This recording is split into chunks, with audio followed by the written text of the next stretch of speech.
O, ito, mga kababayan, sunod nating pag-uusapan. Panghuli na to, ha? Magandang gabi po, Mr. President. Ito. Wait lang, may ads lang. New user get 8% off hotels.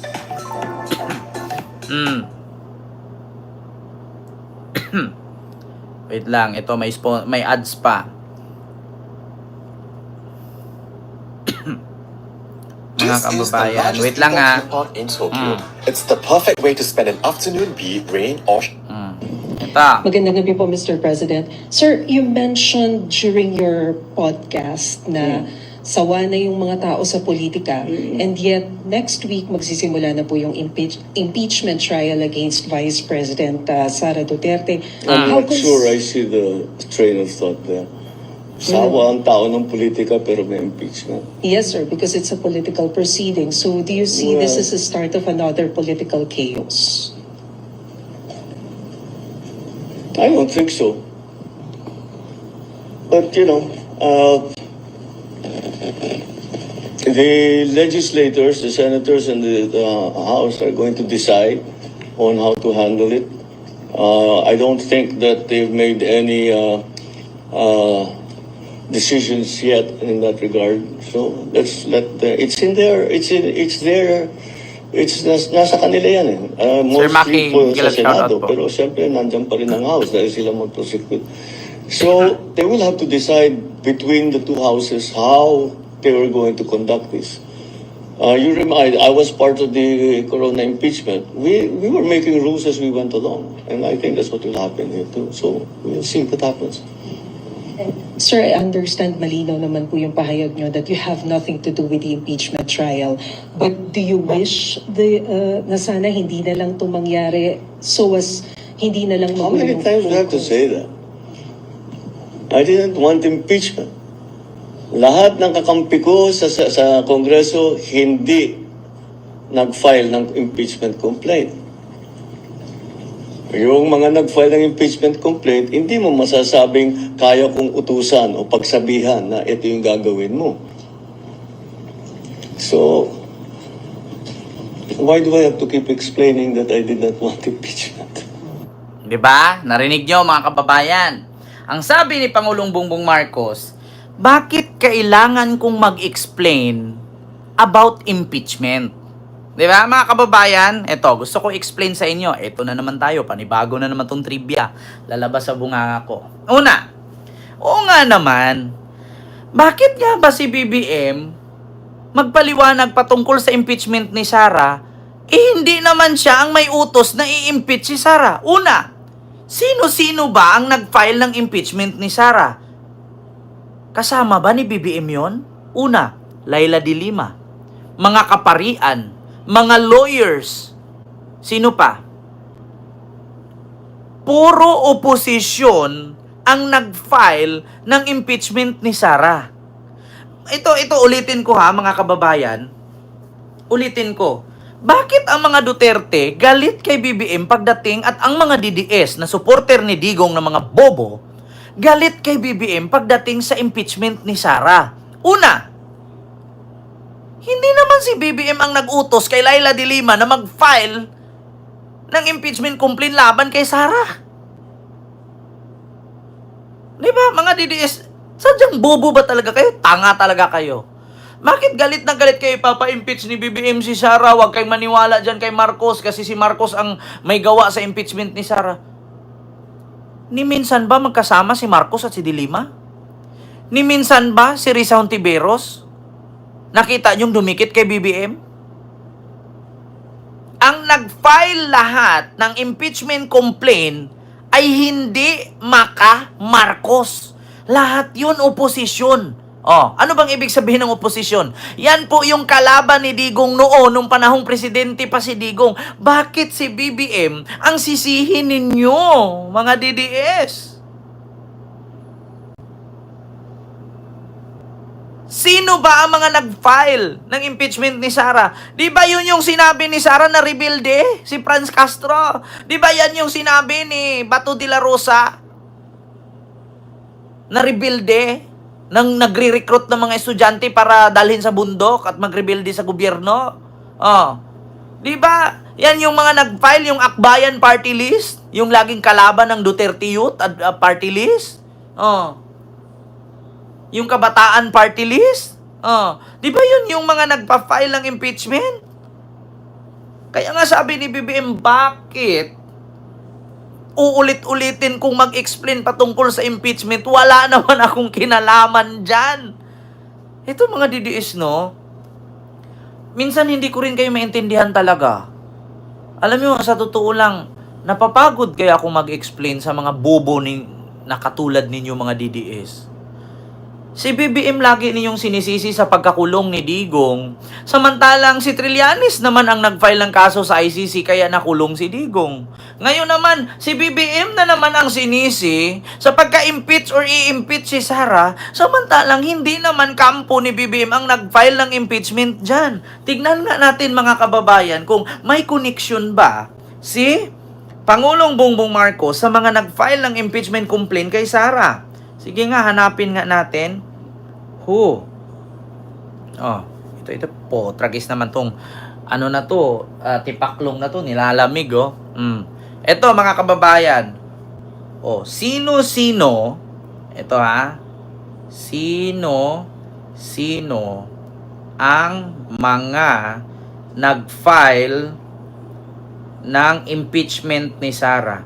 Para makita natin mga kababayan. Ni Sara.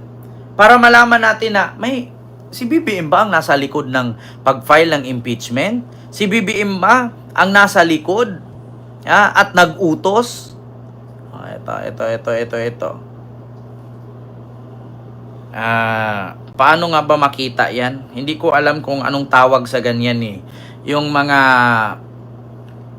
petitioner. Ito pala.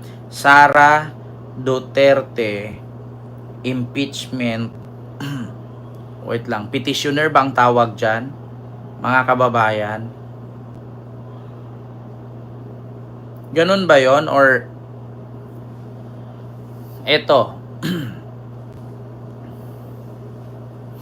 mga kababayan, tanungin ko kayo, sino-sino ba? Ayun, petitioner for, hindi. Ito, Senate. Verified complaint for impeachment. We undersign complaint as duly elected representative. Kasi dito mga kababayan, nakasaad naman yan dito eh. Kung sino-sino yung mga nagpa-file ng impeachment kay Sara. Ito article, ito yung mga article. Grounds for impeachment, Article 1, Article 2, 3, 4, 5, 6, 7. Ngayon, tignan natin dito kung sino-sino. Respondent Duterte resorted to threat, bodily harm and worse assassination. Sino nga ba ang mga nagpa-file dito, mga kababayan? Para makita natin, no? Dito, sino-sino ba? Basta medyo mahaba-haba to mga kababayan eh. Pero actually kung hindi man natin makita dito kung sino yung mga nagpa-file ng impeachment ni Sara, kasi actually, na impeachment yan eh? 4 ba? 4 ang nag-file ng impeachment laban sa kanya? So, ang pagkakaalam ko, ni isa na miyembro doon, ni Marcos, wala namang nag-file ng impeachment laban sa kanya. Ang kadalasan sa mga nagpa-file ng impeachment kay Sara, Laila de Lima, sino pa? Akbayan Makabayan Black, Franz Castro. Ito yung mga pumirma ng mga kongresista. Ayan pumirma po yan ng mga kongresista para ma-impeach si Sara sa Congress. Ayan, lahat na pirma po yan. Actually, mga kababayan, ito po ay senate.gov.ph website. So makikita nyo po ito, lalo pag tablet ang gamit ninyo. Malaki-laki po. Ayan, ilan po ba lahat ang pumirma kay Sara Duterte para ma-impeach siya sa Congress? Ito po, 215. 215 po lahat ang pumirma kay Sara Duterte para ma-impeach siya sa House of Representatives. So ngayon, sino ba ang nag-file ng complaint? Ayan, complaint for impeachment against Vice President Sara Duterte. Ayan, so ito makikita natin dito, Honorable Reginald S. Velasco, Secretary General of House of Representatives. So ito po, this instrument which is in the nature of a complaint, resolution for impeachment consisting of 32 page, including the annexes, signature page verification, and appropriate signature page. Witness my hand and seal of the date. So, hindi po kasi pinakita dito mga kababayan kung sino-sino, no? Yung mga nagpa-file ng complaint laban kay Sara. Pero sana makita natin dito kasi sino ba to dito? 91 resolution, order. Sino ba ang mga nag-ano dito? Nagpa-file? Gutierrez. Sino to? Section 3. Makikita natin dito to mga kababayan. Yung mga complainant. Violation, Article 1, 2, 3, 4. Ito. May mga pera pa dito. Kung mga milyon-milyon halaga nito Abang yaman pala talaga ni Sara, no? Kahit matulog na lang siya, mamatay siyang billionaire. Tayo, mamamatay nitong worker. Ito, mga kababayan, makikita naman natin dito kung sino-sino yung mga ito, liquidation of the report of supporting documents given the credit. Ito sa DepEd to, kung saan niya dinala yung mga billion-billion na pera. Ito, Article 1, 2, 3. Ito, term period, Vice Mayor, Davao City. 2007 to 2022. Ang laki ng pera 400 million kada year Sara confidential So ito, nature of the complaint resolution. We are filing this complaint under the pursuant to the provision of Section 2 and 3 Article 11, accountability of the public officer of 1987 Constitution, Republic of the Philippines, or 1987 Constitution. Walang nakalagay mga kababayan kung sino ang nag-complain. Basta ang respondent si Sara Duterte. So mga DDS, i-search nyo na lang po siguro kung sino ang nagpa-file ng impeachment laban kay Sara. Kasi para sa akin, wala pong Marcos doon na nakita ninyong nag-file ng impeachment. Bagos ang nakita ko lang, si Laila de Lima, sino pa yon sa Akbayan, yung tinawag ni Bato na suntukin niya yung panga para pumantay, yung na-stroke na representative ng Akbayan, yung kasama ni Chil Jokno. Akbayan ba yon, party list? Yung sabi ni Bato, pumunta ka nga dito nang masapak ko yung kabila mong panga ng pumantayan. Si Percival Sindanya. Yun.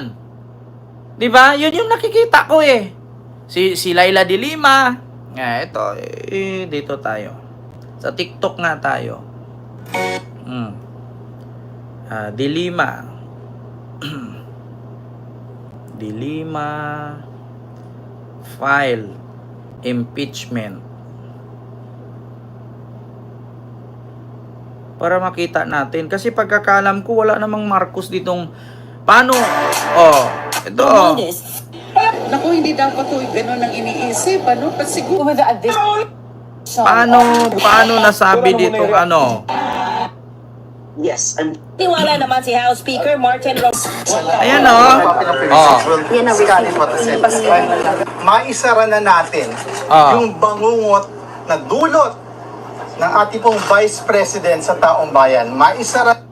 Ngayon sabihin ninyo, anong kinalaman ni BBM dyan sa mga nag-file ng impeachment ni Sara at bakit si BBM magpapaliwanag sa impeachment ni Sara samantalang hindi naman si BBM ang nag-file? Bagkus lahat po ng kadalasan sa mga nag-file dyan ay hindi po miyembro ng administrasyon. Lahat po yan ay mga oposisyon.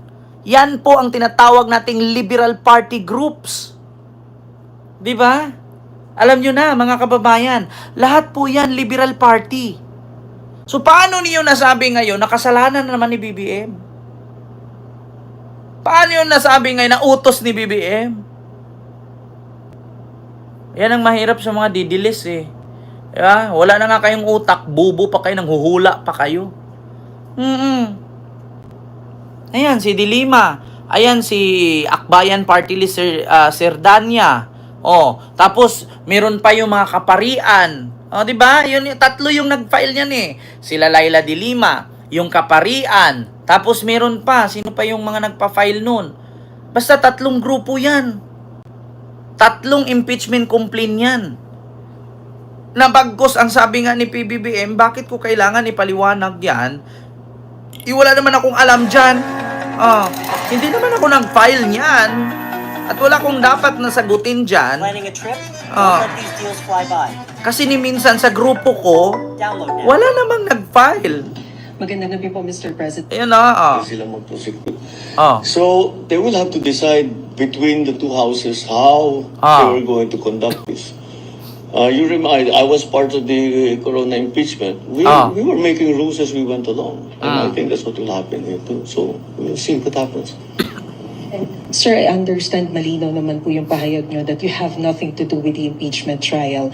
But do you wish na sana hindi na lang ito mangyari so as hindi na lang How many times do I have to say that?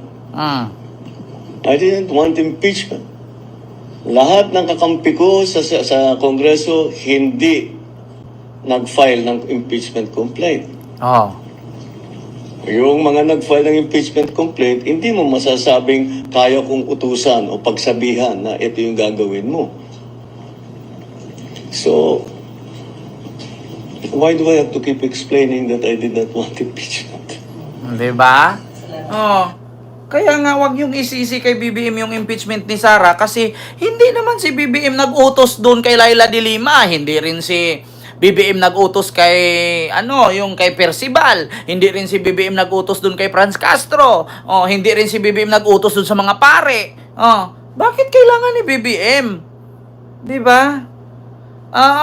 May nag-comment, kailangan daw ni Sandro at ni Romualdez magpaliwanag. Hindi po nila kailangan ni Sandro at ni Romualdez magpaliwanag. Kaya hindi po si Sandro at si Romualdez ang nag-file ng impeachment. Pumirma lang sila. Sabi nga ni PBBM ngayon, ako nga, parte ako ng pagka-impeachment kay Corona. Pero nagtrabaho lang ako bilang isa sa mga prosecutor panel. Kasi senador siya noon. Diba? Karapatan nilang pumirma kasi ikaw ba naman, sabihin na huhukayon yung lolo mo tapos itapon sa West Philippine Sea. Ikaw ba naman sasabihin na putang ina mo, Bongbong Marcos, Martin Romualdez, Lisa Marcos, pag ako pinatay, may nakausap na akong killer na patayin niya si Bongbong, si Lisa at si Martin Romualdez. Putang ina ninyong lahat. Kung kayo anak ngayon ni BBM, hindi kayo pipirma na ma-impeach si Sara? Yeah. Ma'am Cathy Journey, maraming salamat po ma'am sa yung super chat. Thank you so much po and God bless po. Yeah. Kung kayo ngayon ang nasa sitwasyon, lolo mo ipahukay, hindi ka pipirma na ma-impeach siya? Papa mo ipapatay, mama mo ipapatay, hindi ka pipirma? Kung ikaw ngayon nasa sitwasyon, pinsan mo presidente ipapatay at pati ikaw ipapatay, hindi ka pipirma? Pati bayaw mo ipapatay kasi may hired na assassin, hindi ka pipirma? Kung ikaw kaya ngayon, sino yung nagtanong? Kung ikaw kaya ngayon saksakin ko, ngingiti ka lang? Malamang sa malamang, ipakulong mo ako. Buti pa nga sila Sandro, pumirma lang para ma-impeach. Kung kapitbahay ko lang yan si Sara at sinaksak ako niyan, anong gagawin ko pag sinaksak ako ni Sara? Saksakin ko rin siya. Nga naman sinaksak ang ngingiti ka lang, hindi masakit, ulitin mo, saksak ulit, hindi pa masakit, saksak ulit, namatay ka na, gaganon ka lang? Lolo, diba? Kung ikaw ba naman lolo mo sabihin, ukayan ko yung tatay nila, tapon ko sa West Philippines, sarap siya pugutan ng leeg. Hindi ka pipirma? Diba? Ganun lang yun. Bakit kailangan mag-explain ni Sandro at ni Romualdez? Kung ikaw ba naman ipapatay ka ni Sara, kung ikaw si Romualdez, hindi ka pipirma? Kung ikaw ba naman si Sandro, yung lolo mo, pinahirapan na nga, hindi pinalibing sa libingan ng mga bayani, tapos kakalibing lang, ipahukay ni Sara, itapon sa West Philippines. Hindi ka pipirma na ma-impeach siya? Buti nga, pirma lang yan at hindi nagiganti si Sandro, kumuha ng machine gun at pinagbabaril siya. Yeah? Kaya ngayon mga DDS, yun lang yung ating live ngayon. Narinig nyo na. Ikaw ba naman, sasabihin kang bangag, hindi ka pipirma? Aba, si Sara nga sinasabihang pusit, nagagalit Pasalamat nga kay BBM, hindi yan patula Kung patula lang yan si BBM, kung pareho lang si BBM at si Duterte ng utak, nako, mas matindi pa siguro sa war on drugs ang nangyari sa ating bansa. Di ba, Ma'am Evelyn Cowley? Maraming salamat po, ma'am, sa yung super sticker. Kung pareho lang si BBM at si Duterte ng utak, mas matindi pa siguro sa war on drugs mangyari sa atin. Baka Holocaust na.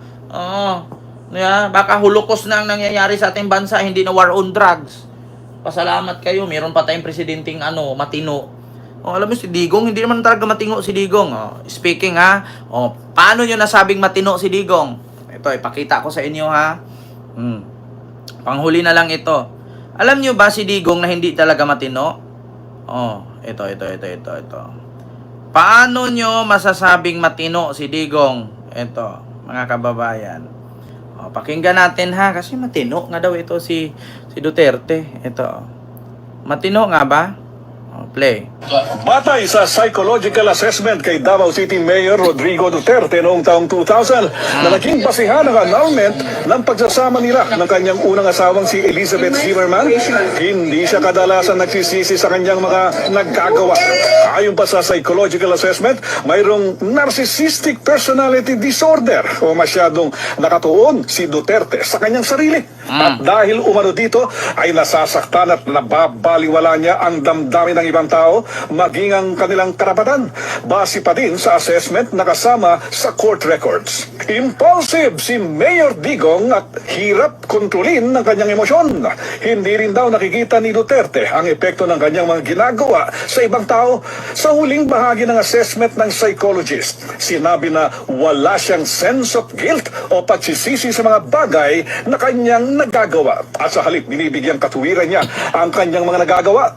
Tumangging magkomento ang psychologist na nagsagawa ng assessment kay Duterte, bagamat kinumpirma nito na sa kanya nang galing ang naturang pagsusuri na kinatigan ng korte noon.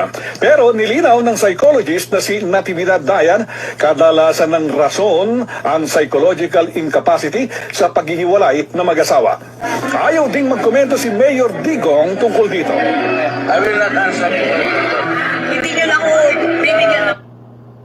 Alam nyo na. Ano pang gusto nyong malaman? Sabi ko sa inyo, buti na lang nagkaroon tayong presidenteng matino. Ngayon sasabihin niyo si Digong matino. Lo, tino ka, asawa mo sasaktan mo. Kaya kayo naghihiwalay eh. 'Di ba? Sa madaling salita, mahilig siya manakit na asawa, kaya iniwan siya. Sabi nga ni Sarah, marami kasi asawa tatay ko. 'Di ba? Mega love shoutout po sa inyong lahat. Mga kababayan, hindi ko na po kayo maisa-isa. So yun lang po, maraming salamat. Huwag kalimutan mag-like, mag-share, mag-subscribe at i-follow ako sa aking Facebook page, TikTok account and YouTube channel. So maraming salamat sa inyong lahat. Mag-ingat po kayo. Thank you so much. Sa 2,000 plus na nandyan, medyo late na po tayo mag-live kasi napagod po ako, nakatulog ako, kakauwi lang ng Pilipinas. So maraming salamat and see you next live. God bless po. Mag-ingat kayo palagi. Maraming salamat. Bye-bye.